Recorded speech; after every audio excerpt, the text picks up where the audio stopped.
Hello लोगोफोर खुलुमबाय आरो नोंथांमोनखौ बयखौबो गिबियावनो अबाउट बड' सेलिब्रिटिज यूट्यूब चेनेलावहाय बरायग्रोनानै लाग्रोनाय जाबाय लोगोफोर। लोगोफोर नोंथांमोननि गेजेराव फैलायबाय आं दायै बावैसो रिलिज जानानै थांनाय गोदान मोनसे बड' मिउजिक भिडिअनि सायावहाय आपडेट लानानै। लोगोफोर बावैसो रिलिज जानानै थांनाय बे बड' मिउजिक भिडिअनि टाइटेलानो जाहैबाय सोर नों अनजालि। ओमफ्राय लोगोफोर बे मिउजिक भिडिअआ सिमां रायजो आपकामिं बड' कमेडि मुभिनि दे।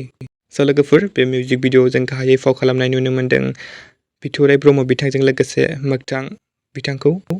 ओमफ्राय लोगोफोर मेथाइखौ रोजाबदों उत्तम आरो करुणा बिथांमोन।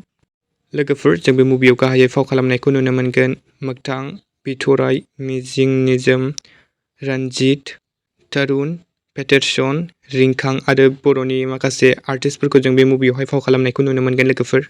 ओमफ्राय लोगोफोर बे मिउजिक भिडिअखौ बांसिनै VFX एबा ग्रीन स्क्रिनावहाय शुट खालामनाय जादों।